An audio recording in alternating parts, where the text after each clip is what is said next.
Hi friends, 69,000 शिक्षक भर्ती में एक बार फिर से आपका स्वागत है। और बीटीसी को जो प्रथम वरीयता देने की बात चल रही थी, इन सभी चीज़ों को सरकार ने खारिज कर दिया है और ये बोल दिया गया है कि अंतिम चयन सूची जो है बनी है उसमें कोई भी अंतर अब नहीं होगा। वहीं 94,000 शिक्षक भर्ती जो बिहार में निकली थी उस पर पटना हाई कोर्ट ने भी सीधे सीधे रोक लगा दी है कि क्योंकि उसमें भी बीटी डीएलएड को प्रथम वरीयता देने की बात कही गई थी, लेकिन उस पर भी अब फ़िलहाल रोक लगा दी गई है। तो आप समझ सकते हैं कि मुद्दे की गंभीरता कितनी है, क्योंकि ये चीज़ें थीं जो किसी भी पल और किसी भी क्षण चयन सूची को टारगेट कर रही थी और सीधे सीधे बीएड, क्योंकि जो शिक्षा मित्र समूह हैं उनके पास पहले से ही भारांक है, तो ये सीधा सीधा नुकसान होता बीएड कैंडिडेट्स को। तो ये बीएड कैंडिडेट्स को एक बहुत बड़ी राहत है जो इस तरह की चीज़ें निकल के आ रही हैं। इसके अलावा कुछ केसेस के बारे में बात करनी थी और कई सारे मुद्दे थे जो आपको पता होने चाहिए। एक एक करके सबके बारे में चलते हैं। सबसे पहले आपको ये पता होना चाहिए कि जो शिक्षा मित्र हैं, शिक्षा मित्रों ने जो सरकार ने सुनवाई के लिए मॉडिफिकेशन दाखिल कराया था जिसमें 7 तारीख को सुनवाई होनी थी, अब 7 तारीख को सुनवाई के खिलाफ शिक्षा मित्रों ने उसी के अगेंस्ट एक पिटीशन फाइल कर दी है और उस पर दोबारा अब सुनवाई होगी। मतलब एक अगेंस्ट मैटर में जो ऑब्जेक्शन लेटर होता है वो उन्होंने वहाँ पर दाखिल कर दिया है। तो ये जो एप्लीकेशन दाखिल करी गई है इसमें इन्होंने कहा है कि हमारी सुनवाई 14 को होनी थी, तो सरकार को इतनी जल्दी क्यों है। और इसके अलावा इन्होंने ये भी बताया है, मैं आपको पढ़ के सुना देता हूँ, आपको समझ में आ जाएगा। The council for the petitioner are filing objection in the view of the list of the matter mentioned by the third party as implicated the applicants whose implemented neither list nor allowed by the lordship in the above mentioned matter। मतलब सरकार इसमें अपनी संप्रभुता चला रही है, अपनी सत्ता का पावर का प्रयोग करके बार बार इसे जल्दी कराने का प्रयास करती है, जबकि हमारा केस 14 तारीख का लगा हुआ है। तो ये जो बात लिखी हुई है कि लॉर्डशिप वाली बात, तो आप समझ रहे होंगे इसका क्या सेंस है। और यहाँ पर कह दिया गया है, it is humbly submitted that the lordship dealt with same issue regarding the listing modification application. और उन्होंने नंबर दिया है कि उसके ऊपर एसएलपी दाखिल करी गई है, डायरी नंबर ये वाइड ऑर्डर 19/6, 19 तारीख का जो ऑर्डर था। तो ये बार बार 19 तारीख के ऑर्डर को शिक्षा मित्र खींच रहे हैं, जबकि सुनवाई जो होनी है वो 21 तारीख वाले ऑर्डर पर होनी है। ये बात पता होनी चाहिए। वहीं आपको पता होना चाहिए कि जो चंद्रा सर हैं, चंद्रा सर ने जो भारांक मुद्दा है उस पर वो बिल्कुल बैठे हैं लेकर आरई को, और वो उसमें पहले भी अपनी बात वो जज साहब को समझा चुके हैं कि किस तरीके से उन्होंने चंद्रा सर ने जज साहब को बताया था कि यदि आप सीधे भारांक देते हैं किसी को, आप किसी को एज में छूट देते हैं, भारांक में छूट देते हैं, तो ये एक जो मेधावी छात्र होगा उसके साथ कहीं ना कहीं भेदभाव होगा। कई बार मैंने देखा है कि यदि मैं कुछ चीज़ें सत्यता किसी को बताना चाहता हूँ तो वो लोग अपनी क्लास जो है कमेंट बॉक्स में आकर निकालते हैं और वहाँ पर उल्टी सीधी चीज़ें लिखते हैं कि ये वो। इससे मुझे कोई फ़र्क नहीं पड़ता, क्योंकि मैं उन शिक्षा मित्रों के साथ हूँ जो 8,018 60% पे पास हैं और वो मेधावी हैं और यहाँ तक पास होकर आए हैं।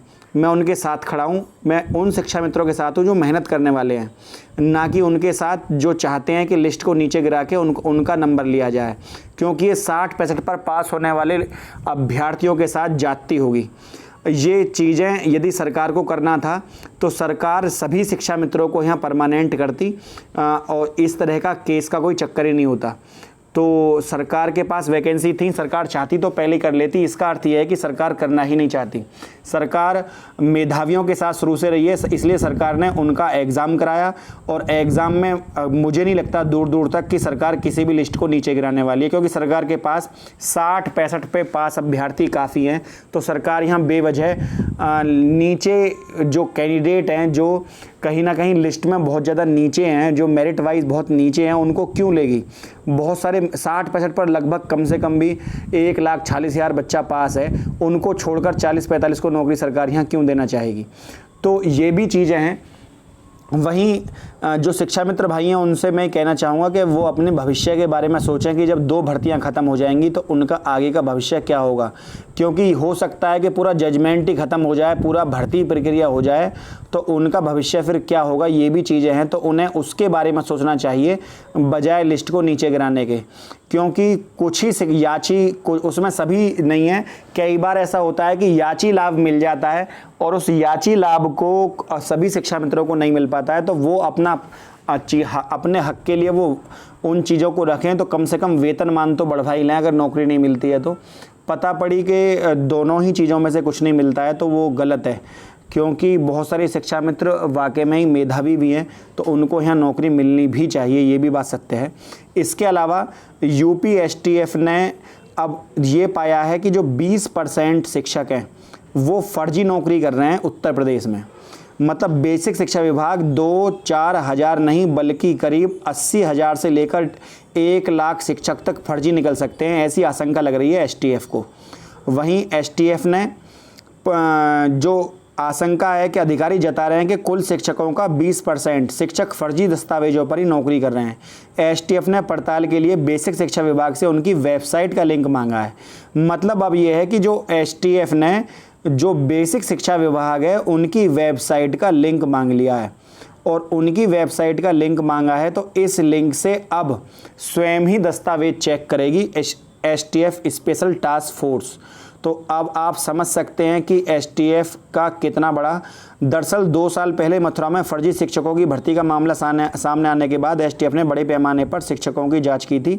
एसटीएफ सिर्फ अपनी जांच में 300 से ज़्यादा फर्जी शिक्षकों के खिलाफ मुकदमा दर्ज करा चुकी है। उस मामले में जो मामला पकड़ा गया था, कहाँ पे ये मामला पकड़ा गया था, आपके फर्जी मथुरा में।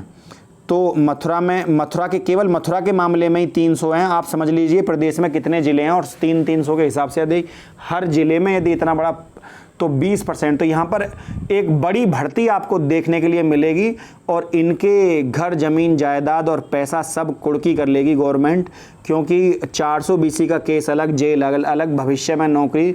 तो इसलिए कहते हैं कि आपके पैर हमेशा ईमानदारी की ज़मीन पर खड़े हों।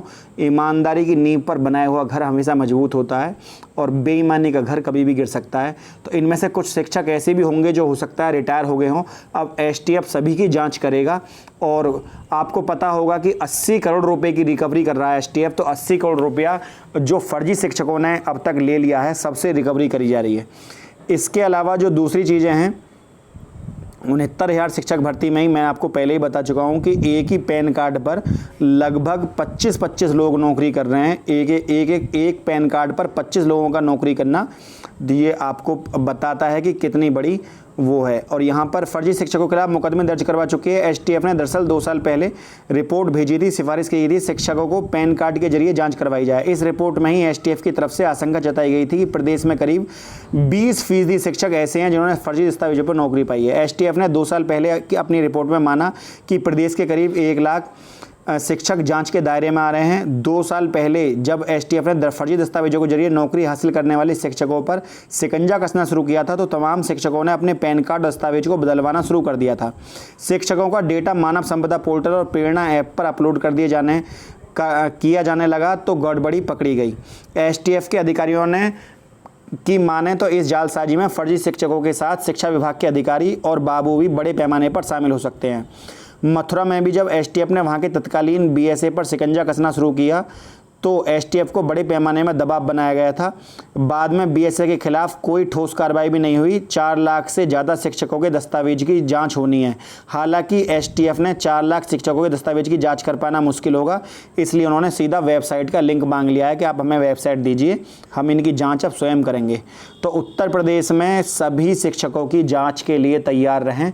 अब शिक्षकों की जाँच ज़मीन से होगी।